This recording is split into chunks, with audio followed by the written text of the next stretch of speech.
turma 20. Bom, na aula passada a gente estava falando sobre incidência, prevalência e surto. Relembram? E aí hoje a gente continua nosso conteúdo já entrando em endemia. A gente está vivendo um momento de pandemia, né? Que é em relação ao coronavírus. Contudo, o coronavírus não começou como uma pandemia. O coronavírus começou como uma endemia na China, em uma determinada cidade, em um determinado local. Então vamos estudar as diferenças entre endemia, epidemia e pandemia, ok? Vamos lá então. Endemia então é uma doença localizada em espaço limitado, denominado faixa endêmica. Isso quer dizer que endemia é uma doença que se manifesta apenas numa determinada região de causa local. Para entender melhor, a endemia é qualquer doença que ocorre apenas em determinado local ou região, não atingindo nem se espalhando por outras comunidades. Então a endemia fica naquele local ali restrito. Ela não se espalha para uma determinada região fora daquele espaço. A epidemia se espalha por outras localidades, se espalha por outros estados, né? E a endemia tem duração contínua, porém restrita a uma determinada área. Vamos entender melhor. No Brasil existem áreas endêmicas. A título de exemplo pode ser citada a febre amarela, comum na Amazônia. Nós já tivemos uma epidemia de febre amarela no nosso Brasil, né? Vocês lembram que ficou todo mundo louco para tomar a vacina da febre amarela? Tinha pessoas que invadiam os postos de saúde, pulavam o muro, ameaçavam os profissionais de saúde. Foi uma confusão. E isso aconteceu por causa dos macacos, salvo me engano, em Minas Gerais, né? Que houve uma contaminação e, infelizmente, várias pessoas morreram e várias pessoas foram contaminadas. Mas, a título de exemplo da endemia, o comum da febre amarela é ser na Amazônia, devido à região ter muitos animais, florestas. No período de infestação da doença, as pessoas que viajam para tal região, ou seja, para a Amazônia, precisam ser vacinadas. Eu já fui em Manaus e para entrar lá tinha que mostrar a carteirinha de vacinação, dizendo que eu era vacinada contra a febre amarela. Antigamente, a febre amarela a gente vacinava a cada 10 anos. E agora não, agora você tem uma dose da febre amarela, tá tudo bem, já tá, considerada já, a pessoa está imunizada. Isso foi uma mudança do Ministério da Saúde e que vários outros países já aderiam a isso, tá? A dengue é outro exemplo de endemia, pois são registrados focos da doença em um espaço limitado, ou seja, ela não se espalha por toda uma região, ocorre apenas onde há incidência desse mosquito, no caso do Aedes aegypti, e que é o transmissor da doença. A epidemia, ela já é uma doença infecciosa e transmissível, que ocorre numa comunidade ou região e pode se espalhar rapidamente entre as pessoas de outras regiões, originando um surto epidêmico. Isso pode ocorrer por causa de um grande desequilíbrio, uma mutação do agente transmissor da doença ou pelo surgimento de um novo agente desconhecido. Então, a epidemia, ela pode já ser de um agente que nós já conhecemos e que ele teve mutação, ou com um novo agente, que foi o que aconteceu com o coronavírus, né? Nós temos vários tipos de coronavírus, só que não como o Covid-19, claro. Nós temos vários porque o agente em si é o SARS-CoV, né? Se vocês já pesquisaram a respeito, vocês estão bem por dentro dele, né? Que a gente, digamos, tem passado por muitas situações, né? Toda a questão do coronavírus mexeu com muitas pessoas, deixou a gente bastante incomodado, né? De diversas formas. Então, por exemplo, a gente está vivendo hoje o coronavírus, é o SARS-CoV-2, né? Que é causador de várias doenças. As pessoas hoje não morrem só de coronavírus, elas morrem de doenças que afetam a imunidade junto com o coronavírus, né? A primeira vez que se descobriu foi na cidade de Wuhan, na China, no final de 2019, por volta de novembro, dezembro. E o SARS-CoV-2, que foi o causador do coronavírus de 2019, e por isso o nome virou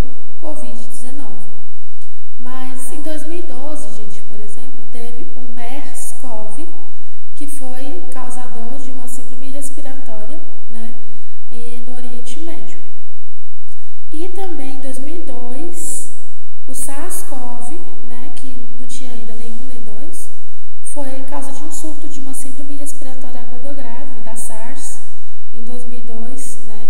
Então, assim, a gente já passou por diversos tipos de mutação desses vírus e o homem tem tentado encontrar diversas... Perdão, gente, pelo barulho. Caiu aqui o apagador. Diversas formas de vacina, de tudo isso, para proteger realmente a saúde das pessoas, né? A gripe aviária, então, por exemplo, ela foi uma doença nova, né? Que iniciou como surto epidêmico e a ocorrência de um único caso, né, da poliomielite, ou o primeiro caso de uma doença até então desconhecida na área, como a gripe do frango, né, requeriam medidas de avaliação e uma investigação mais completa, porque isso realmente significava um perigo da questão das epidemias. Com o tempo, então, no ambiente estável, a ocorrência da doença passa de epidêmica para endêmica e depois para esporádica. O que quer dizer isso? Por exemplo, hoje o coronavírus, em alguns locais do mundo, né, ele deixou de ser pandemia e virou epidemia para virar endemia e depois esporádico. Ou seja, vai ser difícil encontrar uma pessoa que tenha apresentado coronavírus. Só que por enquanto isso não é possível, né? As pessoas ainda não respeitam o isolamento social, não respeitam o uso da máscara, não respeitam as medidas de higiene que vocês já estudaram em relação a algumas coisas que vocês vão estudar em biossegurança, né? Então, a gente quer muito que o coronavírus deixe de ser pandêmico para ser epidêmico, ou seja, em determinados locais, para virar endêmico, que são locais menores, para depois raramente alguém ser contaminado de coronavírus. E a pandemia é uma epidemia que atinge grandes proporções, podendo se espalhar por um ou mais continentes ou por todo o mundo, causando inúmeras mortes ou destruindo cidades e regiões inteiras. Para entender melhor, a gente pode lembrar que quando uma doença existe apenas em uma determinada região, ela é considerada endêmica e proporção pequena da doença sobrevive em outros localidades. Então, assim, quando a doença está naquela região ali, por exemplo, região de Sobradinho, é uma endemia. Quando atinge Sobradinho, todas as cidades de Brasília, cidades satélites, digamos assim, atinge Brasília, de Brasília já passou para uma cidade do Goiás, que do Goiás já passou para outro estado, né, de um estado para o outro, a gente chama de epidemia. E quando ultrapassa o nível Brasil, por exemplo, transmite para o Brasil inteiro, né? Do Brasil inteiro passou para o Chile, para a Bolívia, para a Argentina, para o Peru. A gente já considera uma pandemia. De América do Sul para América do Norte, para região da Ásia, já considera pandemia. Então, ultrapassou países, a gente já entra nesse nível, né? Nível de pandemia. Quando a doença é transmitida para outras populações e infesta mais de uma cidade ou região, denominamos epidemia. Porém, quando uma epidemia se alastra de forma desequilibrada, se espalhando pelos continentes ou pelo mundo, ela é considerada uma pandemia, certo? Então, a pandemia é porque ultrapassou o nível territorial de país, tá? De acordo com a OMS, né, Organização Mundial de Saúde, nossa, falei tão rápido, gente, desculpa, Organização Mundial de Saúde, a pandemia pode se iniciar com o aparecimento de uma nova doença à população, quando o agente infecta os humanos, causando doença séria, ou quando o agente se esparrama facilmente e sustentavelmente entre os humanos. Então, fica muito fácil você adquirir aquela doença, você ser contaminado pelaquela doença, porque quando é uma nova doença da população e você não sabe ainda quais são as formas de diminuir o contágio, diminuir a transmissibilidade, com certeza, por isso que tem matado tantas pessoas. No Brasil já ultrapassamos mais de 150 mil mortos. E é muita gente, esse número é muito alto. Então, por quê? Porque muitas pessoas ainda não buscaram realmente se preservar. Ou quem se preservou, porque eu também conheço pessoas que estavam isoladas dentro de casa e acabou sendo contaminada, foi porque o filho ou algum parente foi visitar e acabou levando a doença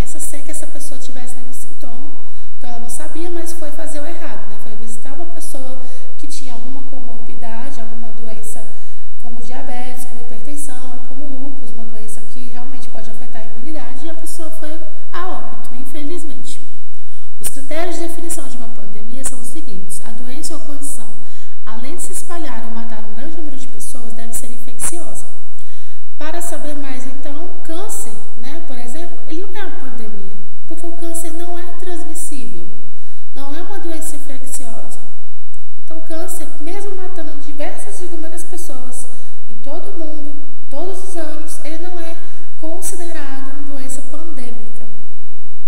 Exemplos de pandemias: a AIDS, o coronavírus, a tuberculose, a peste bubônica, a gripe asiática, a gripe espanhola. Todas essas outras doenças são transmissíveis e, infelizmente, mataram muitas pessoas ao longo dos anos. E agora a gente entra nos indicadores de saúde coletiva. Quais são os principais indicadores de saúde coletiva? Gente, isso aqui cai muito em concurso, tá? Para o planejamento de ações de prevenção e controle de doenças e agravos, é importante conhecer o perfil dos problemas de saúde da população assistida e, nas doenças apresentadas, quais mais acometem a população, quais mais matam e quantas pessoas morrem, né?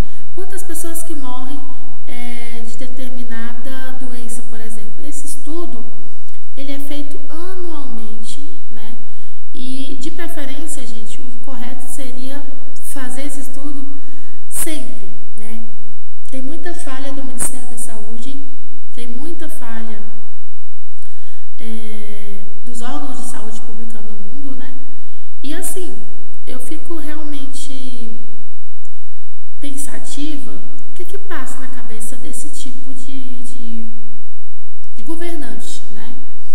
Por que eles realmente acham que os estudos sobre a saúde, sobre a prevenção, eles não são eficazes ou eles não tomam medidas preventivas eficazes, né? Realmente isso às vezes me deixa muito chateada.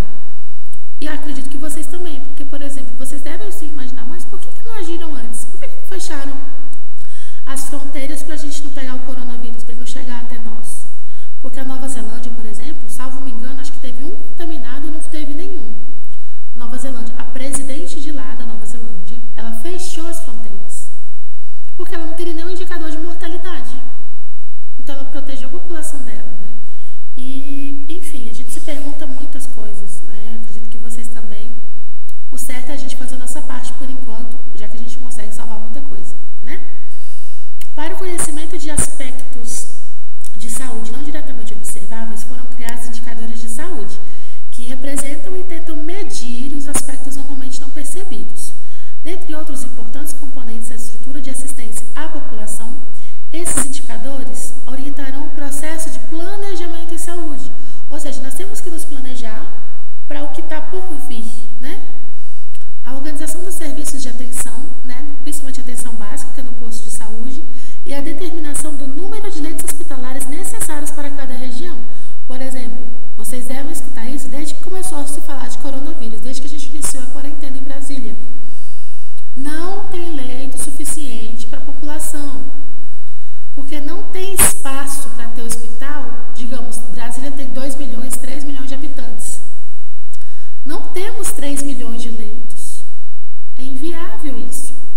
Por isso que se entrou na quarentena, se entrou no isolamento social, né? Então, quais são os destaques que a gente ressalta sempre desses indicadores de saúde coletiva? O primeiro é a morbidade. A morbidade, gente, seria a apresentação de diferentes graus de dificuldade em relação ao próprio a exposição do adoecimento. Então, ela se refere ao comportamento das doenças em uma população que está exposta ao adoecimento.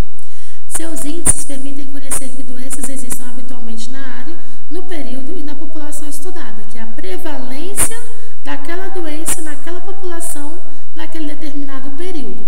Como, por exemplo, a investigação para estudar e diminuir os índices da dengue. Então, é quando tem muita chuva, quando também está verão e aí acontece das chuvas esporádicas, né? Então, se sabe que nessa época é comum os índices de dengue aumentar, que fica mais água parada, a população cuida menos, enfim. E também se estuda quais são os novos casos das doenças na mesma área, no mesmo período, na mesma população, que é a incidência daquela doença dentro daquela população. Dessa forma, a quantidade de casos de uma doença, ela também permite estimar a importância para aquela população. Estão relacionados à morbidade, os temas surto, endemia, epidemia e pandemia, que foi o que a gente estudou agora há pouco, né? E é muito sério isso, gente. Assim, eu tenho bastante cuidado quando eu falo com vocês sobre isso, porque assusta, né? O número de pessoas que morrem anualmente por diversos fatores. A mortalidade, ela já é definida como uma relação entre o número de óbitos, ou seja, as pessoas que já morreram, e o número de pessoas que estão expostas ao risco de morrer.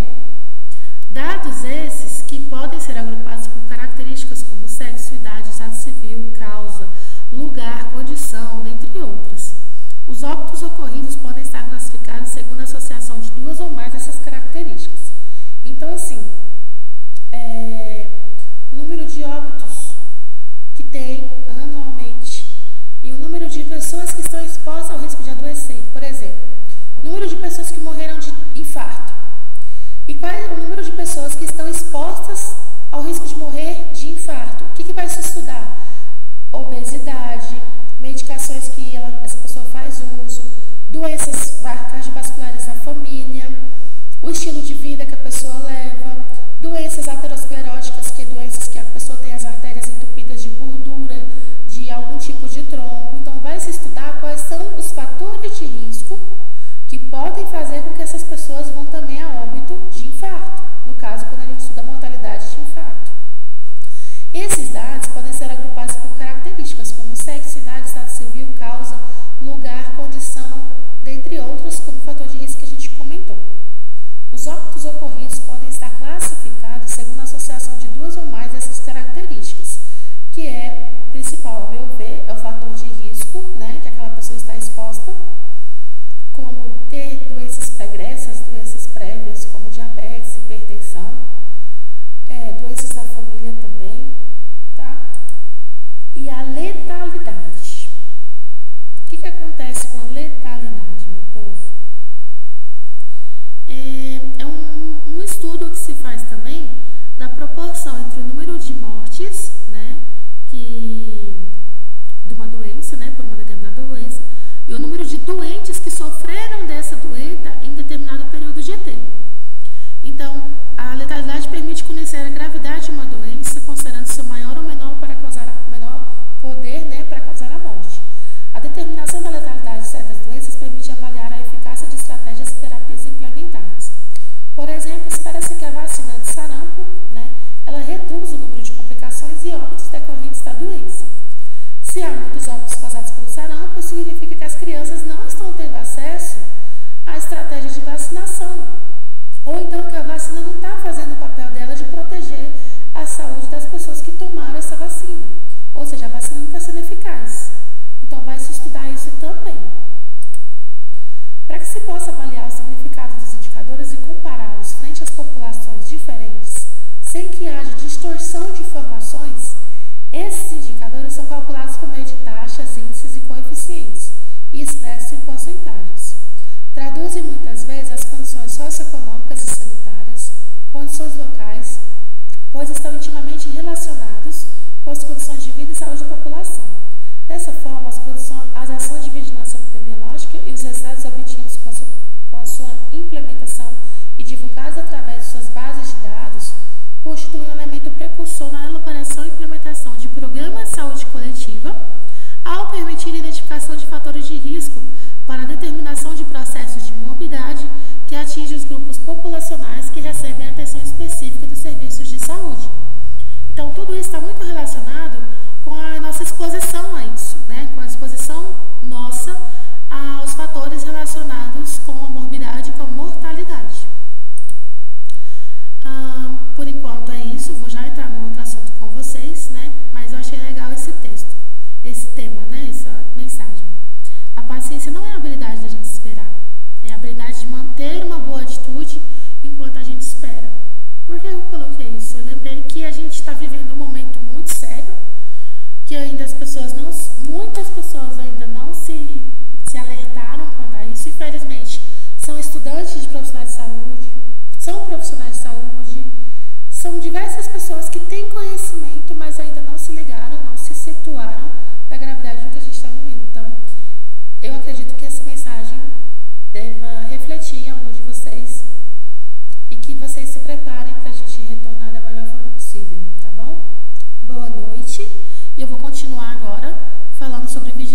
sanitária.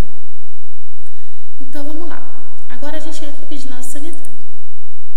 A vigilância sanitária é a vigilância em saúde. Então ela é a soma de vigilância epidemiológica com vigilância sanitária e vigilância em saúde do trabalhador. Então assim, envolve tanto a parte da epidemiologia, que estuda as doenças, com a parte sanitária, que estuda como evitar doenças, né?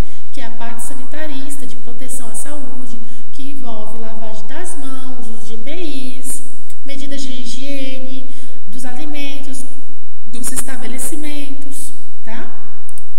Então, a história da vigilância sanitária. A vigilância sanitária no cotidiano, né? Por exemplo, vamos lá com uma historinha legal. Ana acorda depois de repousar a noite em seu travesseiro, ainda com o aroma do amaciante de flores do campo da fronha. Ana levanta e segue para o banho matinal com seu sabonete e shampoo, e sem esquecer depois de escovar os dentes com creme dental com flúor. Então a Ana abre uma gaveta de seu armário, onde tira uma cartela de anticoncepcional e vai para a cozinha tomar o seu café da manhã. Ana se delicia com uma fatia de bolo vindo fresquinho da padaria, o suco de pêssego em caixa, e então bebe o comprimido com água.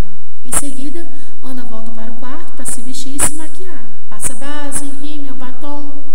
E antes de sair, a Ana ainda vai ver na TV uma propaganda de medicamento. Todas essas palavrinhas que estão grifadas: amaciante, sabonete, creme dental, anticoncepcional, o bolo, a padaria. Tudo isso para que a Ana e outros milhões de brasileiros utilizem produtos e serviços sem risco. Os profissionais da vigilância sanitária estão de olho. Então, a Anvisa, né, que ainda não se situou, a gente está falando da Anvisa, ela serve para isso. Professor, até a padaria, sim, até o suco de sim, tudo isso passou pela Anvisa primeiro, tá? Qual é o histórico da vigilância sanitária no Brasil? Lá atrás, gente, olha que legal. Na Carta de Pero Vaz de Caminha, em 1500, o texto soa como um cântico à saúde pública. Ele fala da salubridade do clima, da longevidade dos indígenas, na água, do encontro de um remanso paradisíaco, um mundo novo. Então, o nosso clima era já bem visto, né, era já apreciado pelo Pero Vaz de Caminha. Os indígenas, que com certeza, quando o Pero Vaz os viu, né, aquelas pessoas com a idade avançada e com tamanha saúde, com a pele íntegra, né, tudo isso, a qualidade da água, a água limpa, a água dos riachos, né, dos rios, porque não tinha contaminação, não tinha o ser humano propriamente dito ali, né, como hoje em dia, eram bem menos pessoas, digamos assim. E chegada de Dom João VI ao Brasil, em 1808. A cidade do Rio de Janeiro era feia, pobre, insalubre e imunda. Era preciso fazer alguma coisa. Então, de maneira simbólica, foi instalada oficialmente a vigilância sanitária na colônia do Rio de Janeiro. Porque o Rio de Janeiro já estava, digamos, contaminado de várias pessoas. Imagina, de 1500 para 1808, já tinha mais de 300 anos. Então, as pessoas não tinham costume com vigilância sanitária, não tinham costume com higiene, né? Os portugueses que vieram, a cidade, claro que a cidade não tinha nenhum tipo de cuidado. Então, se instalou a vigilância sanitária para poder evitar as doenças. E também para ter um pouco de higiene, né? Eu não me imagino vivendo nessa época, acho que eu tinha surtado. 2 momentos de guinada em saúde pública do Brasil colônia, em 1808, de 1º de janeiro, e em 2 de novembro de 1808. Então, em janeiro de 1808, teve a abertura dos portos das Nações Amigas. O controle não era só dos portos, mas também de navios e passageiros. Colocava as pessoas em quarentena, que vinham de fora, para saber se elas tinham alguma doença e podiam transmitir para as outras que moravam lá. Em novembro de 1808, teve a regulamentação do exercício da medicina, que é quando começou a se estudar as doenças, começou a se estudar as precauções adequadas para evitar doenças, tá? O próprio Império, a precariedade das condições sanitárias usadas pela população e a ineficiência e descaso do governo levou à disseminação de doenças infecto-contagiosas pelo território. Esse território é o território brasileiro, né? Esse território em si que a gente fala aqui, tá? Aí teve a epidemia de febre amarela em 1850, chamada de vômito negro, por causa do tipo de sintoma que se apresentava na época. Responsável pelo avanço da história do sanitarismo, com a nomeação da Comissão Central de Saúde Pública para a Junta Central, né, que teve toda essa esse estudo da doença febre amarela para realmente colocar a parte sanitária em andamento. Aí a Junta Central de Saúde Pública, em 1851, marcou o advento de uma nova era de saúde pública. Desta junta, a partir das primeiras medidas concretas, visando fiscalizar a propaganda de medicamentos no Brasil. Olha que legal, começou em 1851. A nossa República, em relação à saúde pública, ganhou um grande impulso e maior controle nas questões de vigilância sanitária. Nosso Ministério da Saúde, amado, foi criado em 1953. E aí a reestruturação do Ministério da Saúde e criação da Secretaria Nacional de Vigilância Sanitária no final dos anos 70. A nossa Anvisa foi criada no final dos anos 90, gente, tá? Então, até então, a gente tinha dentro do Ministério da Saúde toda a responsabilidade sobre esse tipo de produto que a gente falou no início dessa aula, né? Logo após no início dessa aula de vigilância sanitária. Qual o principal objetivo, então, da vigilância sanitária? Evitar que as pessoas adoeçam. Pronto, olha que legal. Se eu perguntar numa prova para vocês, fulano, qual o principal objetivo da vigilância sanitária? Evitar que as pessoas adoeçam. Como? Protegendo e defendendo a saúde individual e coletiva, evitando a comercialização ou oferta de produtos e serviços inadequados que possam acarretar qualquer tipo de risco à saúde da população. Então, a gente vai proteger e defender a saúde individual e coletiva. Exemplo atual. Como que eu evito que as pessoas adoeçam? Usando máscara, passando álcool em gel na mão, lavando a mão com água e sabão, ficando longe das pessoas, evitando abraços, evitando lugares aglomerados, evitar ficar passando a mão no nariz, a mão nos olhos, a mão na boca. Tudo isso você já está evitando. Você está fazendo a sua saúde individual e saúde coletiva. E também você evita produtos. Vocês viram que no início da pandemia, aqui no Brasil, várias farmácias estavam vendendo álcool em gel falsificado, gente. Para mim isso foi o fim, né? Você, no meio de uma crise, se aproveitar de uma crise mundial de saúde pública para vender álcool em gel falsificado, para ganhar dinheiro em cima das pessoas. É de, literalmente, querer, sei lá o que, né? Mudar de país. Conceitualmente, a vigilância sanitária é um conjunto de ações capazes de eliminar, diminuir ou prevenir riscos à saúde e de intervir nos problemas sanitários e ocorrência do meio ambiente, da produção e circulação de bens, da prestação de serviços de interesse à saúde, abrangendo o controle de bens de consumo e da prestação de serviços que direto e indiretamente se relacionam com a saúde. E está lá na nossa amada Lei 8080, que a gente estudou um pouquinho sobre ela, no artigo 6, parágrafo 1. Então, a vigilância sanitária, ela faz todo esse controle de bens de consumo, ou seja, produtos que a gente consome, e prestação de serviço, por exemplo. Fiscaliza restaurantes, bares, boates, escolas, todos esses supermercados, atacadão, farmácias, para saber se realmente está sendo vendido o produto correto, se o cliente está tendo segurança em relação à saúde dele. A vigilância sanitária também é obrigação do nosso Estado, no caso o Estado aí está maiúsculo porque está falando do Brasil, então é obrigação do país, né? A nível também Estado e município. Também é um componente do conceito atual de saúde, porque não tem coisa mais atual do que se falar hoje em dia de vigilância sanitária frente ao coronavírus. É o direito fundamental das pessoas, contemplando um conjunto amplo de ações previstas na LOS, né, na Lei Orgânica de Saúde, que é a nossa Lei 8080, e é um componente das atribuições do SUS. Então, a vigilância sanitária também faz parte do nosso SUS, tá? A abrangência e o controle das ações de vigilância sanitária é o registro, produção, armazenamento e transporte e comercialização de produtos, vigilância pós-uso e pós-comercialização, né, o consumo e a propaganda daquele material que está sendo vendido. Também fiscaliza e faz inspeção de estabelecimentos e serviços de interesse à saúde, faz autorização e licença de funcionamento daquele estabelecimento, por exemplo, abrir um novo salão, lá no plano, salão de, sei lá, uma quadra toda, tem 20 cadeiras lá para lavar cabelo, tem 20 não sei o que, tem isso, tem aquilo.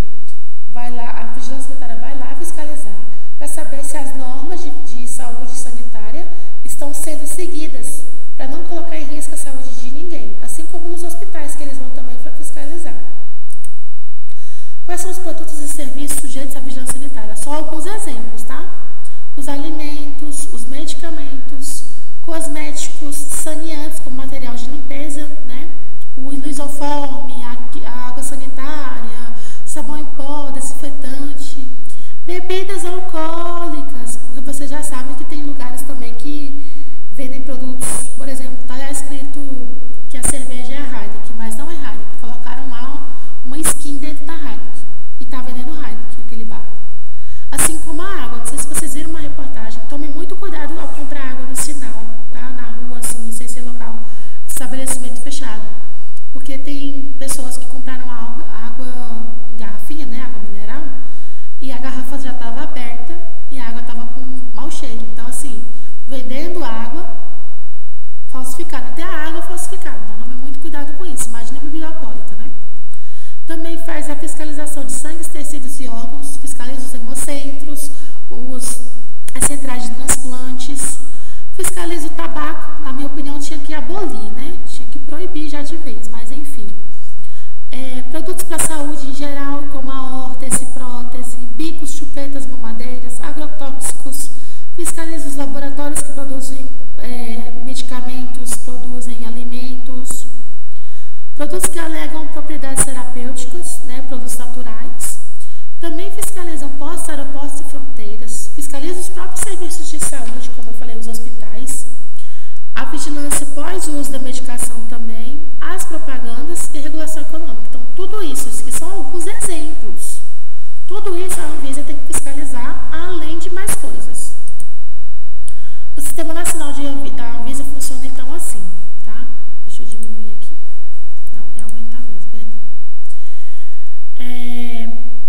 A nível federal, o Ministério da Saúde com o Conselho Nacional de Saúde, né? Com a Anvisa, com a Fiocruz e o NCQS. Aí, com o SUS, se fiscaliza a nível estadual, através das secretarias estaduais de saúde, dos conselhos estaduais de saúde, também as vigilâncias sanitárias de saúde, que já existem também dentro do, dentro do próprio estado, né? E os LACENS, né, que são os laboratórios. O INCQ, gente, é o Instituto Nacional de Controle de Qualidade de Saúde, que está incluso dentro do governo federal, tá? Ele faz essa regulação de qualidade de saúde que está sendo prestada à população. E a nível municipal, as secretarias municipais de saúde, os conselhos municipais de saúde e as vigilâncias sanitárias municipais. Por quê? As vigilâncias sanitárias municipais, elas buscam justamente fazer a vigilância dentro do Sistema Nacional de Vigilância Sanitária no Brasil, que é esse aqui, ó, esse órgão aqui, tá? O Sistema Nacional de Vigilância Sanitária não há relação de subordinação entre os entes federativos, ou seja, todo mundo ali tem que agir, né, cada um com sua responsabilidade. As competências e responsabilidades definidas para cada instância, né, dentro das suas responsabilidades que a gente está falando. Os estados e municípios são autônomos na sua atuação. E aí a gente fala da Anvisa diretamente. Eu sou encantada com esse órgão, gente. A Anvisa, então, ela faz cooperação técnica e financeiramente com as vigilâncias sanitárias de estados e municípios. Como a gente falou, ela interage com estados e municípios. Lembra da gestão federal, estadual e municipal? Então, a Anvisa trabalha justamente dessa forma também. Faz acompanhamento e coordenação de ações sanitárias em todo o país. Faz o monitoramento de preços de medicamentos, né? Se você está achando preço abusivo em determinada farmácia, você pode ligar na Anvisa e denunciar. Faz a anuência prévia de processos de concessão de patentes e produtos e processos farmacêuticos dentro do INPI, que é o Instituto Nacional de Propriedade Industrial. Faz a elaboração de normas técnicas aplicadas em todo o território nacional para estabelecimentos de saúde e para todas as etapas da cadeia de produtos sujeitos à vigilância sanitária. Faz a elaboração de normas técnicas para propaganda de produtos sujeitos à vigilância sanitária. Faz o monitoramento de eventos adversos no uso de produtos para a saúde. Faz a concessão de